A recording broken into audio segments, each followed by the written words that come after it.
Hi, this is Roger. Thanks for dropping by, and a big thank you to everybody who joined me last night for what started out as quite a nerve-wracking experience doing my first live broadcast. As it happened, it wasn't anywhere near as bad as I thought it was going to be, but there are some downsides. I'm not apologising for YouTube, but I find it absolutely outrageous in this day and age that all of the wonderful comments and questions that were produced during the live broadcast are not saved. They're lost forever. And I'm quite annoyed about that. I'd love to have gone over all that live chat this morning, you know, in a more leisurely pace, because it was quite hectic. But they're lost. YouTube just doesn't save them. So anybody who watches the video now, the comments that are under that video were done after the live broadcast finished. So they're just like any other comment on any other video. But all those wonderful things that were said and the questions and everything like that that happened during the live broadcast are lost. Thank you, YouTube. That's really thoughtful of you. Oh, I just find that so silly. How can somebody not have thought of the fact that you might want a record of all the things that were said during a live broadcast? Ugh. Anyway, big thanks for everyone who joined me. It was quite fun. It was silly o'clock for me, but for people watching, I'm sure it was civilised o'clock. But if I do another broadcast for the same time zones, I don't think it will be quite late at my end. Staying up till 1 o'clock in the morning and then doing an hour chatting away was fun, but it leaves me a bit tired today. Not too bad. I'm quite a hardy sort. So again, big thank you. But I can't, you know, it's annoying. I can't go over the questions. I can't see who actually joined me. It's lost. I just find that quite annoying. But I enjoyed it enough that I will do it. I will do it again, and I'll learn from my first experience. And the learning is geared up to having something sensible to talk about when I start, because it takes a while for people to join. You know, so that's like a blank bit of video with me sitting there thinking, is it working, or am I just sitting here talking to no one? So I can get that organised. I will do some research and do my best to find a hack or some sort of fiddle or something to actually try and save that live stream chat, because that annoyed me a little. Other things I need to be aware of in the future are that the comments come in at quite a stonking rate, and I really did have trouble keeping up. So although I apologise in the video, I'll do it again. If I missed you, I'm sorry, but those comments were coming in faster than I could keep up at times, especially when you actually get a question, which is great. I mean, you know, if there weren't any questions, that might have got a bit boring. But with some questions, it worked great. But while I'm answering said questions, obviously I'm missing other comments because they're flying off the flipping screen. So it does go at a fair old pace. I'll be more aware of that next time. Yeah, but quite enjoyable. And thanks for everybody who joined in. And I did say in my announcements that anybody who joined me would get a shout out. Well, again, I'll have to apologise. They were going too quick. I just couldn't do it. I couldn't keep up. At times it really was going at a rate I just couldn't keep up with. So I didn't get round to the shout outs for everybody who joined me. But you can have a big thank you in this video. It was great to see people I know quite well, people I don't know so well, but just joining in was really good fun. So I thoroughly enjoyed it. I hope you did.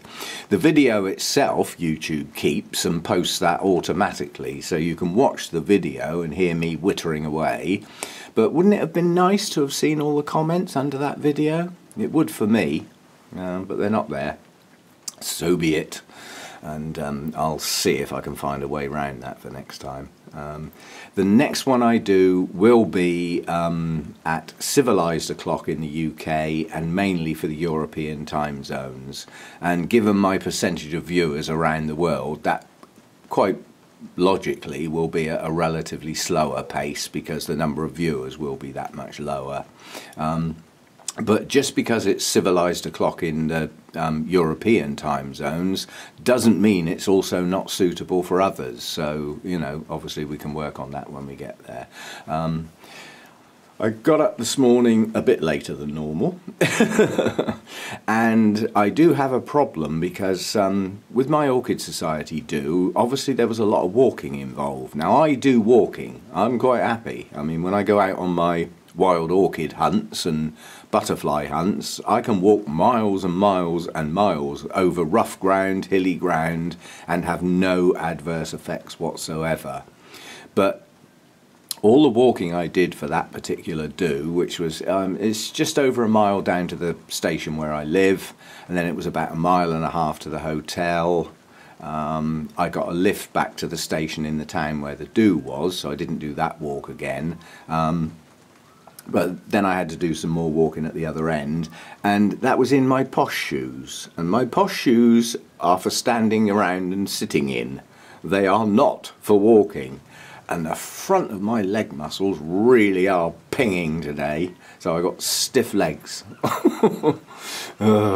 Still, never mind.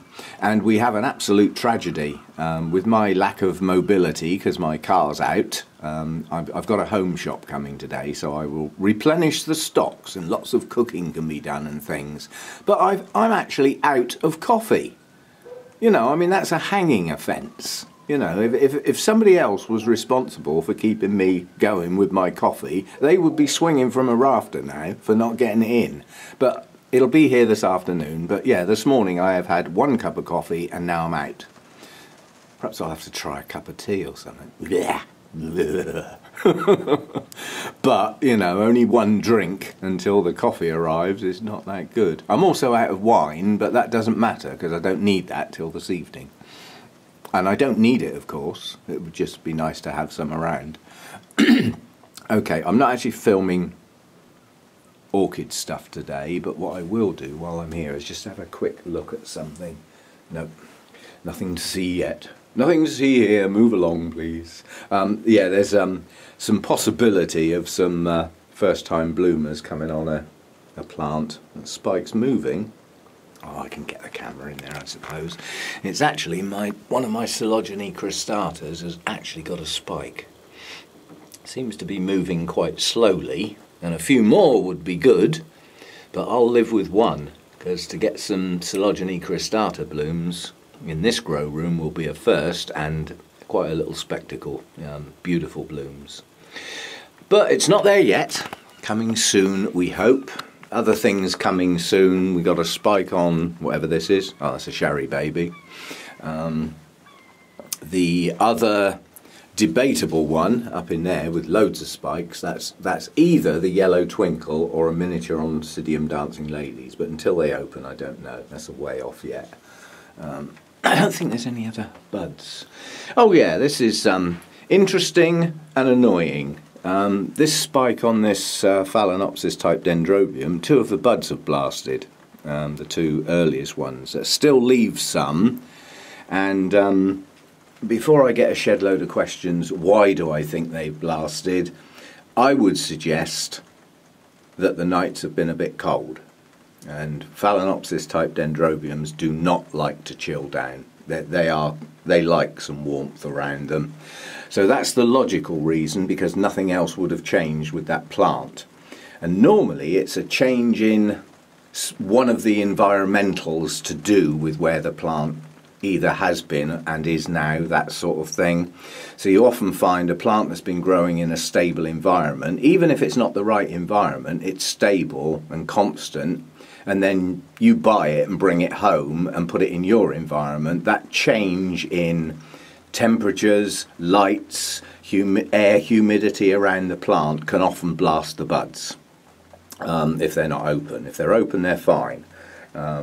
And I find with blasted buds, I've only ever had them, not very often, on spikes where no blooms are open yet. It seems that once they get a few blooms open, they're normally quite safe. But it's a change in an environmental, and in this particular case, the only change in here really is the fact that the night temperatures are dropping down now, and they may be a little bit low for that particular type of Phalaenopsis, because all the others seem to be doing okay. I mean, these buds on that one, they're pushing on quite nicely. The new growths are still growing, a bit slower because it's winter time. Aha! Woohoo! There's always something that surprises me. Can I get at it? I'll need to get it out. Urgh! He stretches all over the place. We've got a bloom! Tiny, but perfectly formed. Actually, it's not. That is a very unusual shape for an orchid bloom. Yeah? Just have a look around at it. You know, traditionally, sticking out the sides are 5 things and a lip. Well, that one's got 3 things, because 2 of the 5 close over the top of the lip. Now, that's a maxillaria, and that's Maxillaria sophronites, or it was last time I looked. And that was doing okay on a mount, but completely outgrowing that mount at a rate of knots, so I potted it.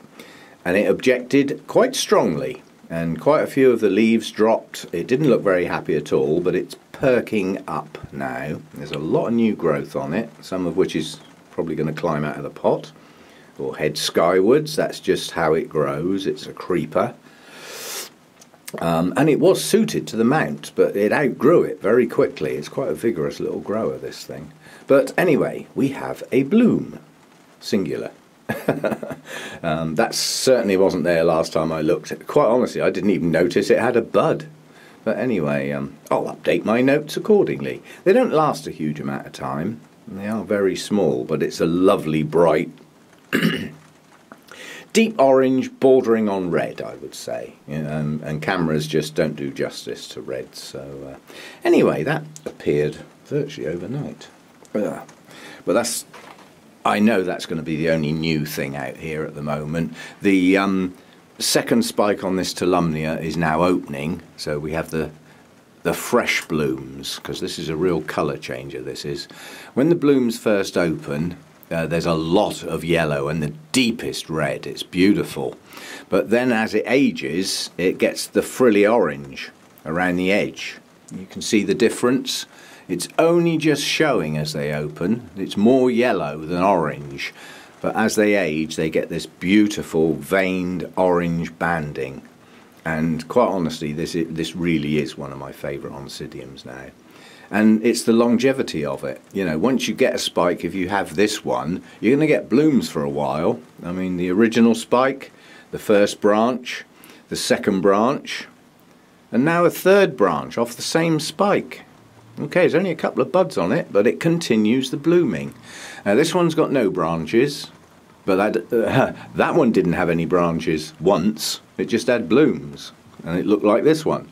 So this one may well branch as well. Don't cut your Tolumnia spikes until they go all brown and withered, and then they've had it. And you know definitely.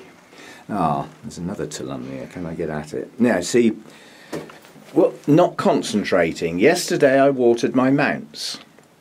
What are those plants on those mounts? They're Phalaenopsis. Should they be out here overnight? No. That's why I took all my Phalaenopsis in the house.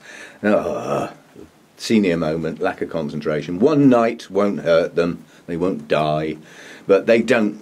It's too cold in here overnight for Phalaenopsis. It's just not right for them. That's why I moved them all in the house. Right, where was I? Moving rapidly on. This Tolumnia up here, which I should have cut the spike off, is opening. I won't be able to focus on that, it's tiny. Now those blooms are slightly distorted, and quite honestly I should have taken that spike off because the plant is not happy. It's quite dehydrated, but it does have a little new growth at the base, so I'm hoping it's going to make it. But because I had a feeling the tag was wrong, because if you look at the picture, if that picture's accurate, There's no yellow whatsoever on that picture, but the blooms have got some yellow on. But now the fact that they're distorted, I don't even know if that's the true colour of that plant, because I've got a feeling I've got the wrong tag on it. So I'm now still not sure. But I'm going to leave that spike a few more days and see if those blooms can open a little better and try and get a positive ID for it, because I'm pretty sure the tag's wrong. May not be, I don't know.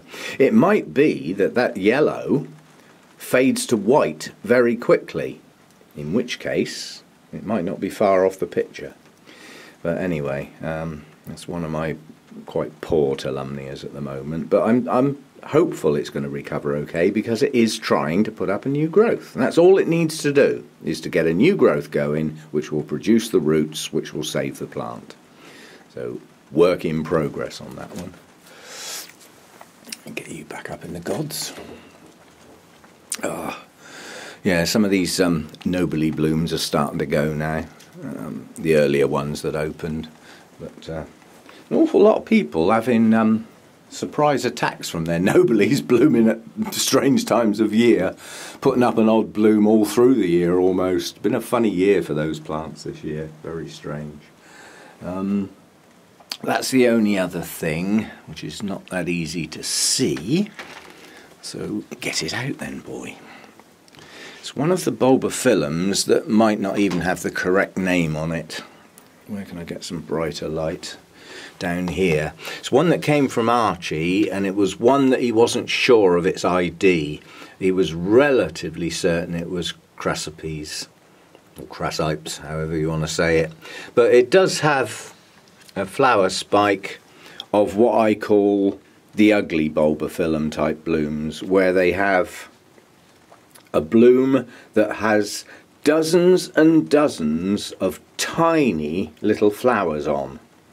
More like florets rather than actual blooms. I don't believe it's open yet, but with some of these they're difficult to tell. But, you know, keep my eye on it. At least it's got a bloom. And the chances are most of the bulbophyllums that have that style of bloom also have that style of fragrance. The sort that you put your nose in it and you won't ever do it again. Stinky!